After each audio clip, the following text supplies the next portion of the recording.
Right, good afternoon, everybody. I think afternoon. In my time zone, it's quite late. I have one watch for each time zone to try and keep track of things. But yeah, I'm very happy to be here. I've presented at a few conferences, various places all over the world, but this is my first DEF CON ever, so I'm really, really excited to be here. And yeah, really happy to have such a big turnout, so thank you everyone for coming along. And what I'll be talking about today is stuff that really excites me and stuff that I'm really passionate about. And what I hope is that you guys will see that it's cool and you guys will get excited too.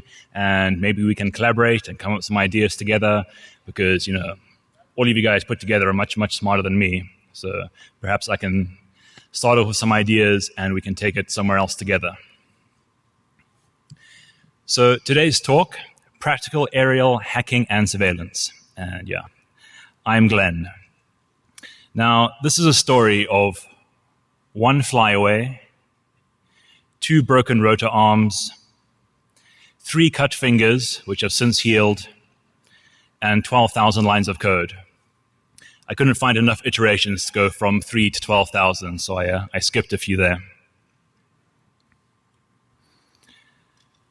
But just to tell you a little bit about myself, my name's Glenn. My lucky number is 11. If you do the whole Twitter thing, you can bug me on Twitter. I'm originally from Zimbabwe, a small landlocked country in southern Africa. Has anyone heard of Zimbabwe? Nice. Been to Zimbabwe? Oh man, 1 guy, 2 guys. All right. Well, you're all invited. It's a lovely country. As a Rhodes Scholar, I studied at the University of Oxford, so I have my computer science master's degree from there. And I currently work at a small penetration testing company called SensePost. Our main office is in South Africa. I work for the London office, and I mostly do penetration testing. Recently, I've been running a small innovation center, small innovation lab, but awesome place to work. I'm really, really happy there. And part of what we do at SensePost, all our guys get 20% research time, and in that time, we get to go and play with cool stuff and get flown to conferences and yeah, have a whole lot of fun. As I mentioned, I've spoken at a few conferences before, so all over the world, from Moscow to Paris to South Africa and a whole bunch of other places. I'm occasionally on the news, but enough about me. I'd like to welcome those of you who were here last year. Very briefly, in about 10 minutes of just having a quick look, I can see about 20 or 30 of you in this room were here last year, so welcome back. I'll tell you a little bit about that later. And welcome to those of you who are traveling from quite far abroad. I see there's people here from all over the world who, although are at a security conference, are not very security conscious. But enough about that. Let's get into the actual talk. So the title of the talk is Practical Aerial Hacking and Surveillance. Now, it's a whole bunch of funny stuff right there. What do I actually mean, and what is this all about? So some time back, I kind of had the idea, I've seen a lot of stuff in the media about drones and flying machines, and I've always loved RC stuff, RC cars, RC planes as a kid, and more recently these slightly more complex ones. And I noticed they started getting quite a bad name in the media. So I don't call this thing a drone anymore. I call it a UAV or my toy helicopter, because I say drone and people look at me funny and get quite uncomfortable. And it's actually an interesting feeling that I felt before. So growing up as a teenager and kind of getting into the hacker scene and wanting to be a hacker and learning stuff, back then, if you kind of told someone that you're a hacker or you're hacking stuff, they had a very negative reaction and they kind of didn't feel quite comfortable with you. They knew that in the media they had seen stuff, hacking is bad and these hackers are terrible and they must go to jail. And I think now we've kind of progressed and society's kind of accepted us and things are much, much warmer. But now I get the same feeling when I talk about drones and these flying machines. I think because of the way things are portrayed in the media, people are a little bit unsure, a little bit uncomfortable. They don't really understand them. And that's probably fueled by all the terrible reports we see of drones in foreign countries dropping bombs and they're going to take over the world and all sorts of things. I thought we were kind of on par, but a month ago it cut up my fingers really bad. So now I know that he is boss, but we still have quite a nice relationship. So I also noticed that in the media, there was all kinds of stories about drones being used for kind of surveillance, data interception, not so much on the data interception side, a lot on the just surveillance, so cameras and I guess old school surveillance, and a little bit on more digital surveillance. And I kind of got to thinking, well, that looks fun. I love flying things. I love hacking. Maybe I can take these two passions and put them together and try and create my own aerial hacking machine. And so that's where my story started. I wanted to put something together for myself that was affordable, didn't cost millions of dollars, was comprised of kind of off-the-shelf hardware and open source software that anybody can build. I also had a few other requirements. So I wanted to build possibly a range of devices. I wanted something that had both short range and agility, and also something with long range. So something that could fly for tens or hundreds or maybe even thousands of kilometers and operate at an altitude beyond what we call the audio horizon, the visual horizon. So higher than you can see it or hear it. So it can detect what's going on down below. And I wanted something that had low noise and low visibility. Quite often I find when I talk about this stuff, people kind of say, well, if I see it buzzing around my head, I'm going to shoot it or swat it or something. And it's not going to happen when it's at 300 feet and going 60 kilometers an hour.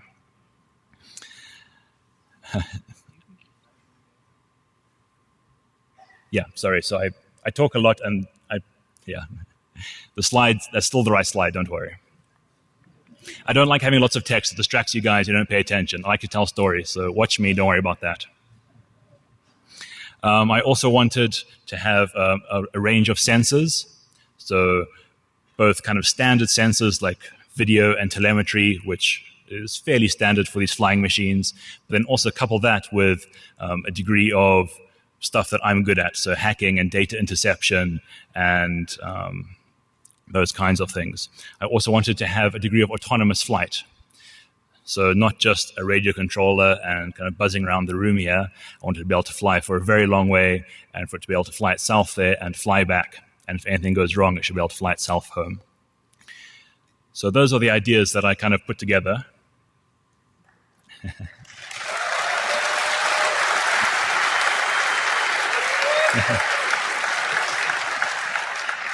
I heard rumor of this. I thought because I started talking, you guys had forgotten. Well, of course. The drone nuts shot.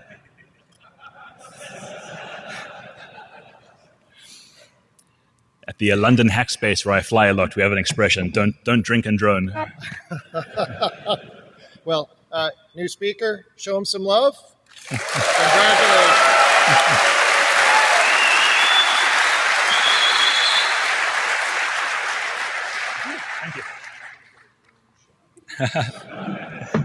He's watching you too. Drone, you need to cut down.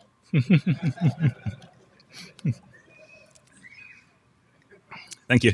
You're welcome. As you were. Thank you. So, now that my mind is clear. So the idea was, I saw a lot of this drone activity in the media.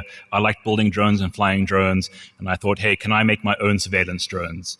And I've built one, and I'd like to tell you a story about how I built it. So some of the reports that I said I've seen in the media, if you just search for drone and data interception or something like that, you just get lots and lots of results. There's a few here. Eyes over Compton, police spied on a whole city with some high-altitude drone. CIA flew stealth drones into Pakistan. This one's interesting. U.S. Army Hummingbird, this A160 Hummingbird. It's got a 1.8 gigapixel camera, and that can track people down to this kind of size from 20,000 feet, which is pretty cool, and can track 65 people at the same time, which is really badass. But this one's fairly recent. African firm selling pepper spray bullet firing drones. That's that guy on the bottom on the far side. It's called the Skunk, and it's a 6-rotor, fairly big one. It's got 4 paintball turrets, and it shoots pepper spray pellets, and it's got a strobe light and loudspeakers, and it's actually terrifying. So if you ever do come visit us in South Africa, watch out for those guys. Now, one thing I'm trying to be vigilant of, and if you guys know a guy called Haroon Meer, that's him not in the armor, and excellent security researcher, and he had this a talk about pen testing, or talk about InfoSec, and he kind of warned the security industry not to be containers, as he called them. So don't just entertain the crowd, actually do some interesting, proper research. And I'm hoping today maybe I can do both. Entertain you guys and have some interesting research, or at least a few interesting stories. At least on the note of the drone stuff, I've seen a whole bunch of stories in the media where you take an existing hack, some duct tape, and you kind of strap it to an off-the-shelf drone and then portray it as something terrifying and new and interesting. But it's I'm a bit suspicious of those types of stories. So hopefully I'm not doing that, but up to you guys to judge me. Okay, so an overview of my aerial hacking and surveilling unit. So there are 4 considerations that I went through when building this thing. So 1, I needed an aerial platform. So some kind of flying machine, unrelated to kind of the snooping and data interception, just something to carry the tech around. And there's a few considerations when deciding what kind of solution is best for you. The next point, a degree of ground control / automation. So how do you fly the thing? Do you use a controller like this, or do you fly it from your iPhone, or is it fully autonomous, or something else perhaps? So how does the damn thing fly? And then, of course, the interesting part, the payload. So the hacking, surveilling payload. So what form factor should it be? Like big, small, how is it powered? What software is it running? And how does it do its thing? And then finally, a degree of a methodology. So how do you get this thing to do its business?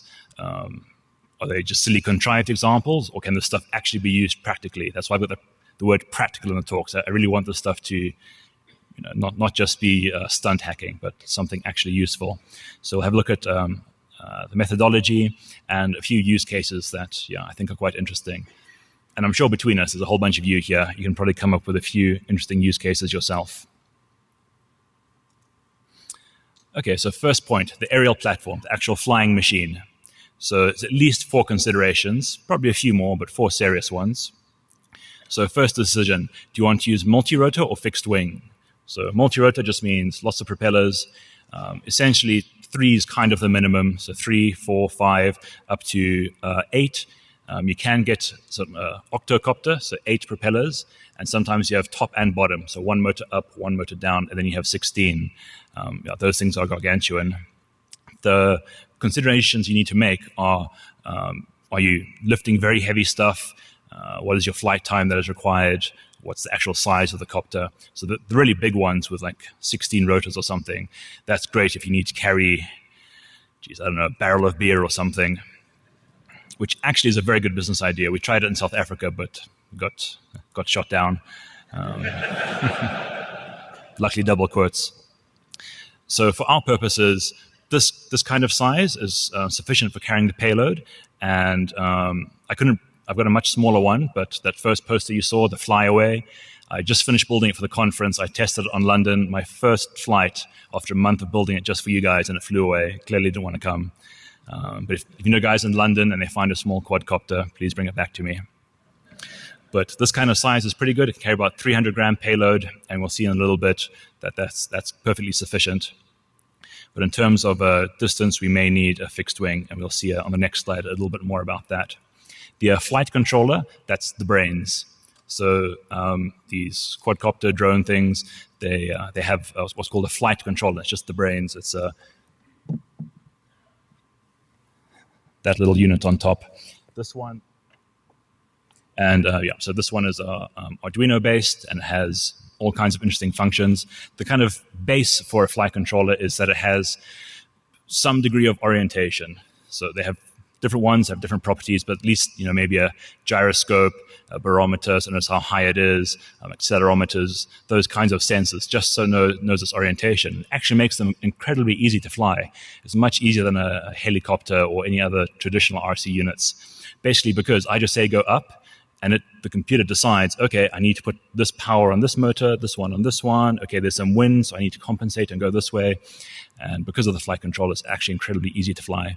But there are some decisions on which one to get. It's almost like the OS wars in our sphere. Cameras. So we'll look at a few different kinds of cameras. Essentially, do you want high resolution, long range, short range, FPV, infrared, and then a GPS. So GPS has two functions. The bit sticking out the top of that one is a GPS used for navigation. So it knows where it is, which is useful for if I tell it to fly 10 clicks that way. Or if there's a strong wind and it's being blown off course, it knows, hey, I'm off course, I need to compensate and go a little bit more east. I also have a GPS unit, and I'll talk about it a bit later. Essentially, if I lose it, if it flies away or if it gets captured, there's a homing beacon on it, and I can just essentially send a text message to the homing beacon, and it texts back with its GPS coordinates.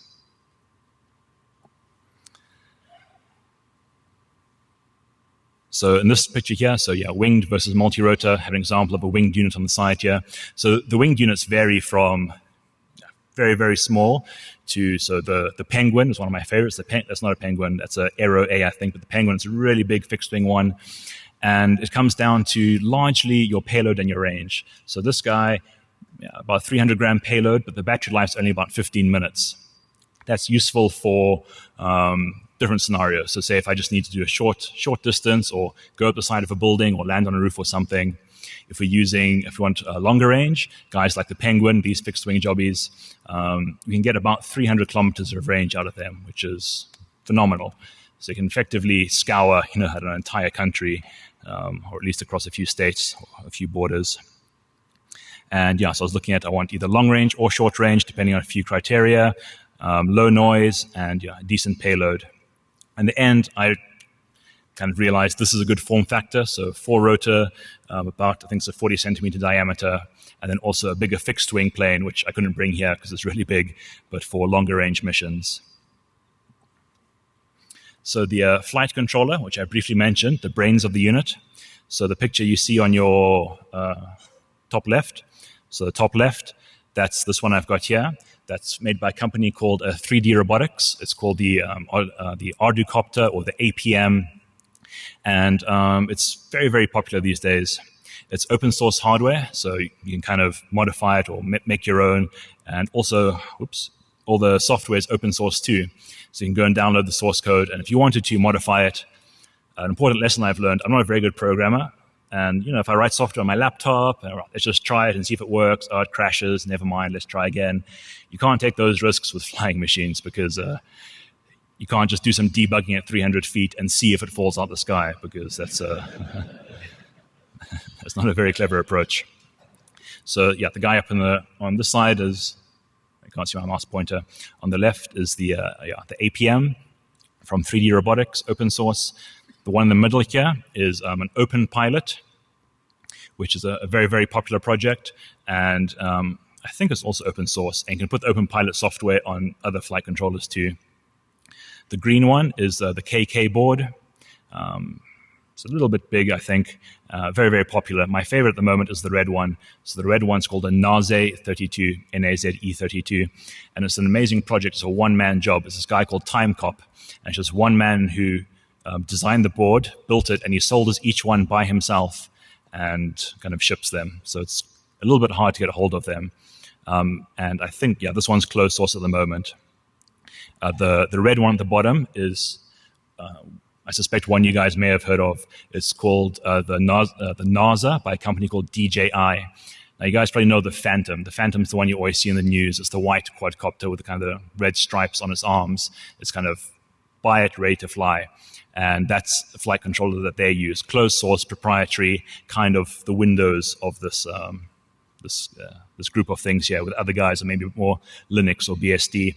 And you have the exact same wars as you do with the OS wars. So you have people who pick one of them and back them completely ignorantly, saying, no, this one's the best. You guys don't know what you're talking about. There are some issues with the open source ones, in that they do seem to be fairly immature, and they push features a bit more than reliable code. And you have this thing called a flyaway, and there's the flyawayclub.com, or the Twitter handle flyaway. And it's basically when one of these boards locks up, and typically just the last pattern it had, so go left, it'll just go left forever, which is horrible, as I know first experience now. Has anyone ever had to fly away? Oh, that's terrible. I'm sorry, guys. I feel your pain. Geez, at least 5 in the audience. That's horrible. Anyway, go to flyawayclub.com and register it. And we have monthly meetings and talk about our feelings of our drones that left us. Okay, so choosing the right flight controller is quite important. Another nice aspect of, say, the APM here is you can interface with it. So because it's based on Arduino, it's got a set of GPIO pins, so you can like build your own hardware that interfaces with it, which is very useful for our type of scenario here. And we'll see why in a little bit. Cameras, another very important consideration. So my guy over here, he's got a GoPro camera mounted underneath for high-definition recording, and then a small black Sony camera, the one you see on the screen here, for what we call a first-person view.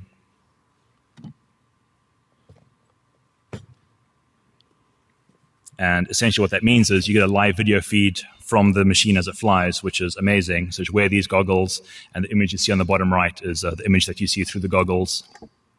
And yeah, these things are awesome. They have a small camera on the front too, so you can get a view from your face if you want to get some orientation or avoid walking into a tree. But very useful for long-range flights. So as soon as you go beyond line of sight, yeah, very useful to know where you are, where you're going. Also, as you can see, it's got an on-screen display. So you've got your compass heading, your altitude, your airspeed, a pointer pointing towards home if you get lost. So yeah, very, very useful feature. Slightly more advanced cameras. So these two ones here, the golden eye, the red one, slightly more sophisticated camera. For this one, it wouldn't fit on this unit. This goes on the fixed wing, the big one. Now this gives you much better resolution from a higher altitude. So this camera you would use for kind of 300-meter altitude to be able to see kind of things this big on the floor. Bit expensive, very nice piece of kit. The one next to it is an infrared camera. So depending on the images you want to create, if you can have, if you're flying at night, I guess, so you have a nice detailed camera, an infrared camera, can combine those things together to, get a nice lock on your target. GPS, so as I mentioned, the thing on the flag at the top, that's a GPS used for flight. So the device knows where it is, and it's actually, I just push up and it goes up. You can have a hurricane blowing and it'll just keep itself in that position because it keeps a lock on the GPS, and the flight controller adjusts the motors to make sure it stays on the exact target. But you also use the GPS for setting flight paths, waypoints. We'll see some waypoint software in a minute. Essentially, you can set a series of waypoints. The other GPS device on the left, so that's called a MyLi-Fi. Fly it, lose it, find it, and it's just a kind of self-enclosed GPS device with a SIM card. And if I lose the thing, if it flies away, you just interact with that device, and I'll send you the GPS coordinates. When I lost mine, I did have this device, but it was in my pocket, which wasn't very useful. Hindsight is a cruel, cruel thing. Some other considerations. So the battery, the one I'm running here, it's 5,000 milliamp hours. It's basically a recipe of power versus weight. So you get a bigger battery, it's heavier, it needs more power to lift it. There are some very clever maths that you can do, and there's some websites that will do the maths for you. And you kind of put in your motor specs, your props, and the battery, and it'll calculate the optimal battery to have. Essentially, they're not great. So this is about 15 minutes of flight time. If I spent a lot of money, I could get a battery that would maybe get me 45 minutes, but still the multi-rotors are fairly low-ish flight time compared to the fixed wings. The fixed wings, a few hours of flight time. The ESCs, those are electronic speed controllers. Those just control the motors. And then actual motors and propellers. You look at the metrics, like essentially kind of how fast they spin, and the metric is how much torque, how much lift, like what's the payload it can lift. Do you want to lift heavy stuff, or do you want to go quickly? So here's a diagram illustrating kind of the form factor practicality. So the one on the bottom left, that's the Phantom, which most enthusiasts have and the media are terrified of, and they think they're very fancy, but those are really toys. So very low barrier to entry, and for our purposes, not that practical. You can't fly beyond line of sight too easily, not much payload, the cameras aren't so fancy, it's closed source flight controllers, they can't expand on it too much.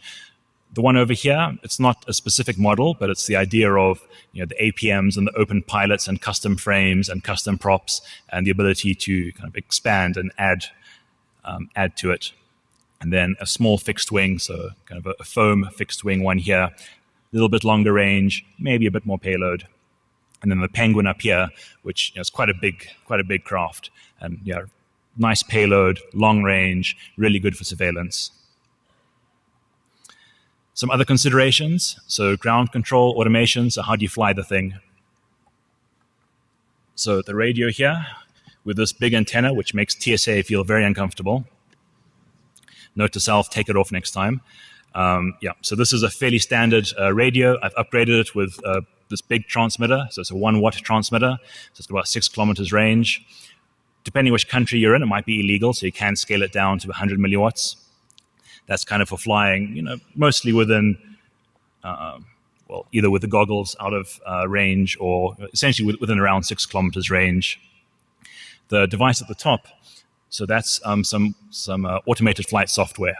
So essentially, from my tablet, I can connect to the flight controller, and I can see all kinds of metrics. So what's the horizon, what are the GPS coordinates, what flight mode is it in, and you can set waypoints. So you can say, right, I want you to fly here, here, here, here, at these altitudes, and go. And it'll just fly itself. It can go far out of range from your controller, it doesn't matter. And so that's very useful for our purposes. The most interesting is devices like the ones on the bottom left there. So that's a very new product over here from a company called Drone Deploy. And essentially what they've created is this thing called a co-pilot. And remember I mentioned these APM devices have the ability to plug in kind of external hardware to control it and to interface with it. So they've built this device here, and this co-pilot plugs into the flight controller. It's got a SIM card, and it's got outbound data connection to essentially a cloud service. So you log on to the Drone Deploy, your Drone Deploy account, and you can see all of your drones on the web page wherever in the world they are, because the co-pilot has a SIM card, it has LTE data, and essentially you can control a fleet of these things from this lovely web interface, a nice layer of abstraction from the actual device. And that's actually really useful for us when you want to be kind of identifying individuals, tracking individuals for long periods of time, far beyond line of sight. Here's just an example of Q Ground Control, which is an open source bit of software. So they've got a few packages you can download, but it's open source, so you can build your own Q Ground Control software to control these devices. You can see here I've set up a flight plan to fly around the city here. Of course I didn't, because it's illegal to fly over any kind of private property or people without consent. And so this is Drone Deploy, the website I just mentioned. Definitely check these guys out. They're working on some very cool tech, and the ability to control lots and lots and lots of these drones from a web interface, kind of in the cloud, from your phone. Very, very powerful. Okay, so we have the flying machine. We have the ability for it to fly, either controlling it or completely autonomous, long range. And we also have that kind of Drone Deploy bit of kit that it can tell the drone where to fly based on some other information. So that's where the payload comes in. So the payload is the actual hacking kit on the machine. And the hacking kit will do the surveilling and the detection of people and breaking into whatever infrastructure. And it can also feed information to the flight controller and say, hey, I detect quite a strong signal in that direction. Let's fly that way and drop water balloons on that target over there.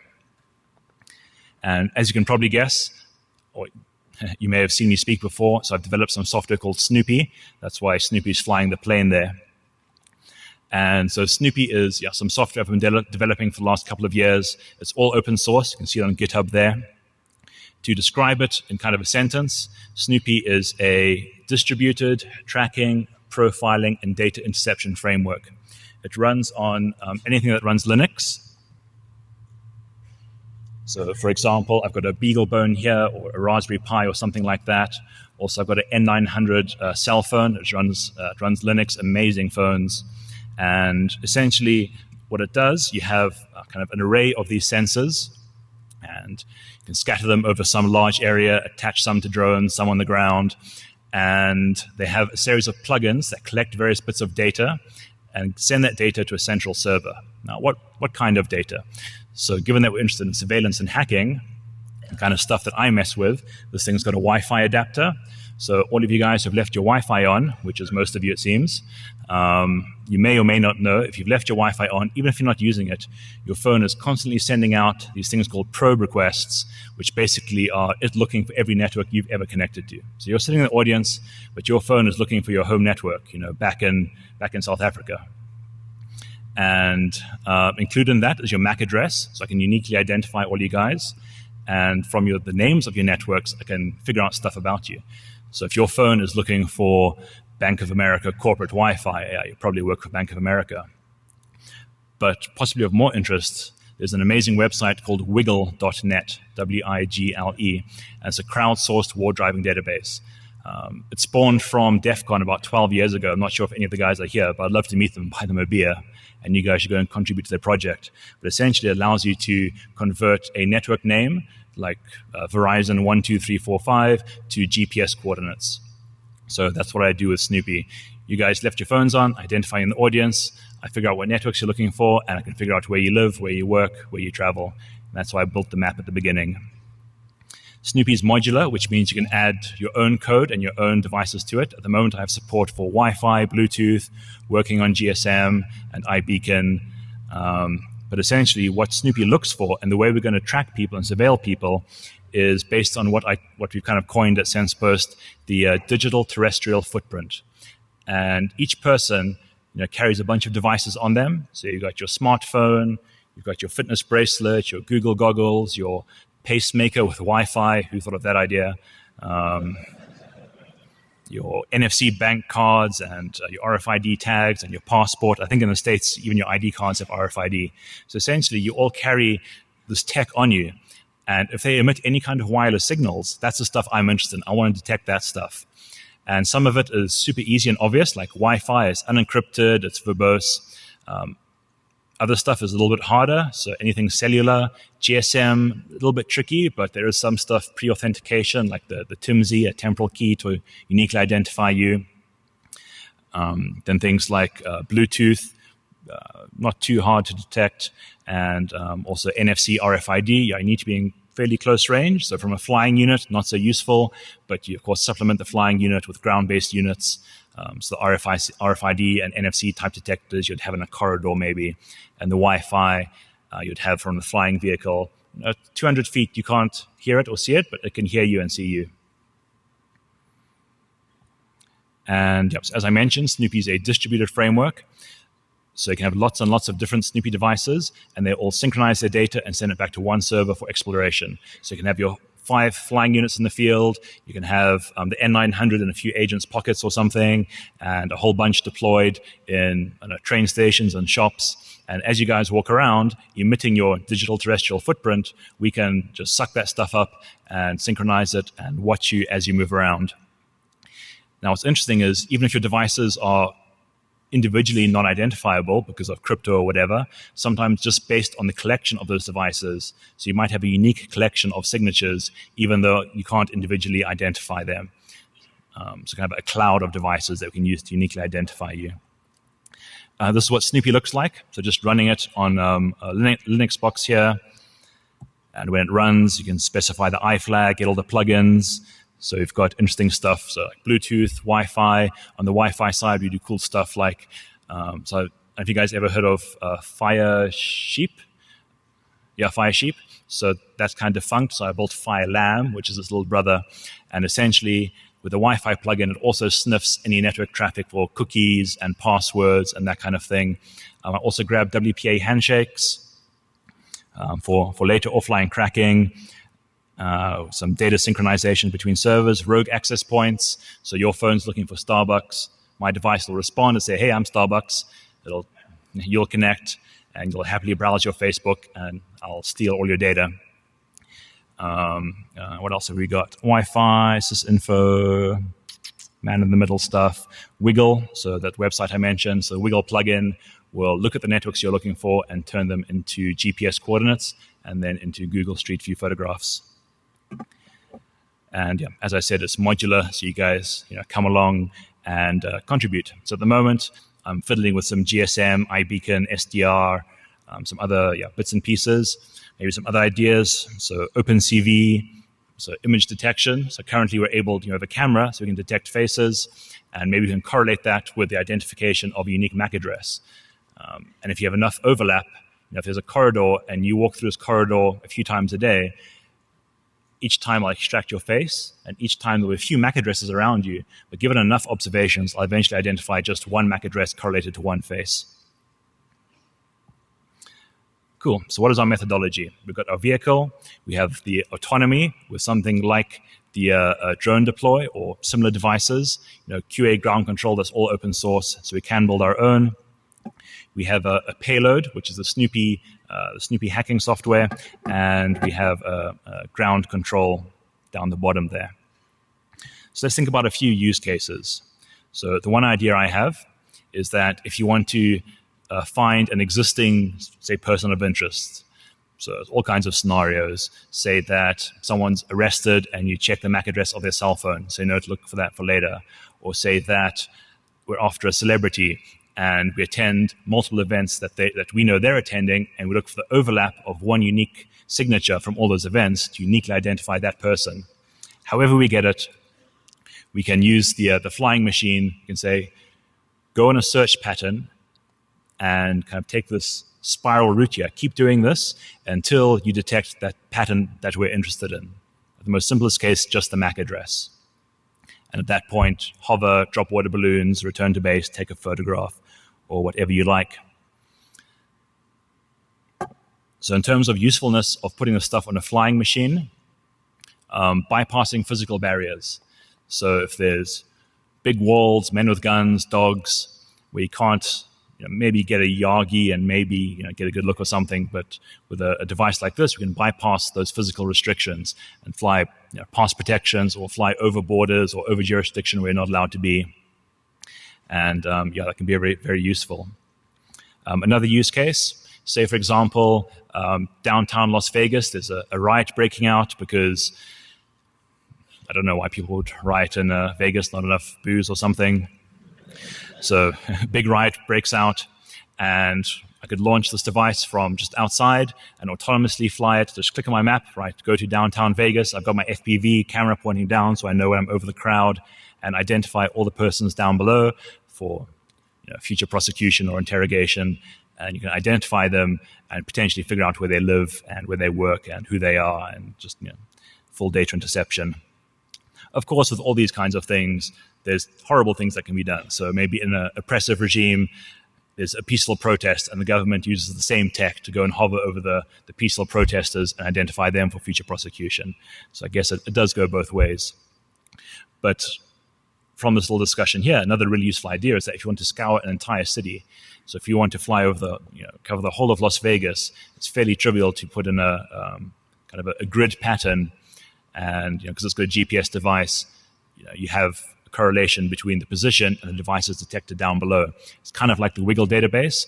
So it's almost like war driving, but for client devices. So you can identify people down below very, very quickly, much faster than a ground-based unit. A term that I'd like to coin, deauthentication bombs. So we can fly over an area and drop deauthentication bombs. What that means is just emitting deauthentication packets, which will force devices to disassociate from their wireless networks. Why? Well, then they reassociate and we capture their WPA handshake for later cracking. So you can just scour, go on a nice grid pattern of an entire city, just dropping these deauth bombs, grabbing all the WPA handshakes. It syncs the data in real time back to our servers where we're kind of in real time cracking them as we go along. So, and all of that's already in Snoopy. So if you download it, you can play with it at the conference today, but you shouldn't. But it's it's there. Okay, I've got a quick video to show you, demonstration. Let's see if it works. Because the demo guards were a little bit cruel when I was setting up, and you guys couldn't see my screen at first. And you can't see that. Maybe if I drag it over here or over here.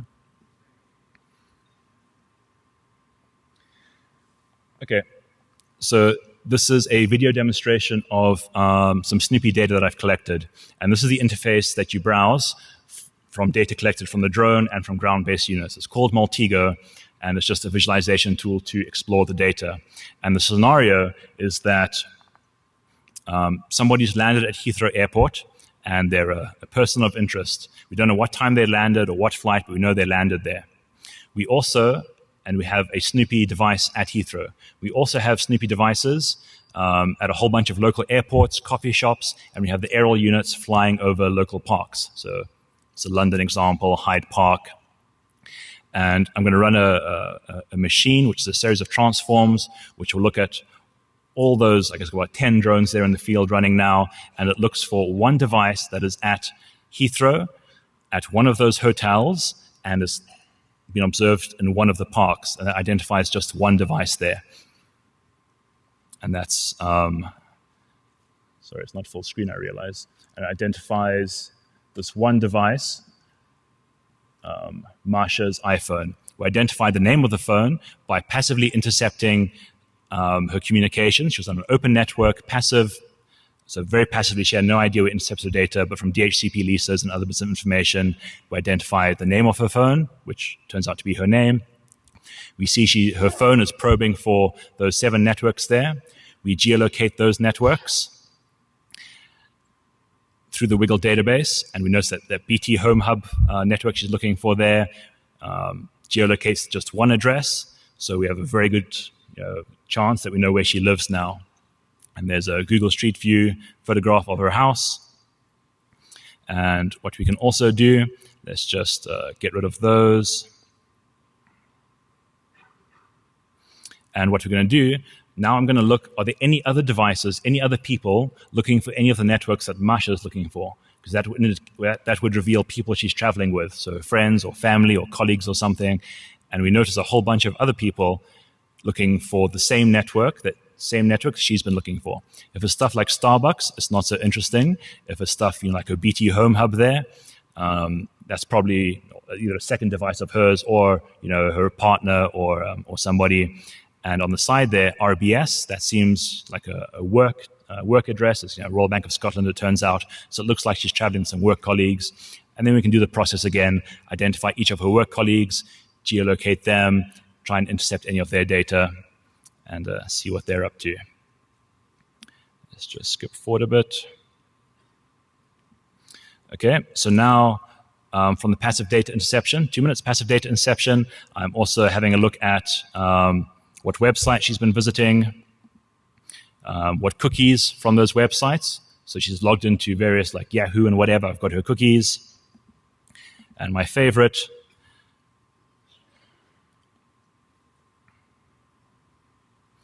fetch SSL. So I was running SSL strip, all pretty in the background, and there's SSL strip data. Essentially, SSL strip is a way to trick your browser into not using SSL, and I've extracted passwords there for a bunch of websites that she was using.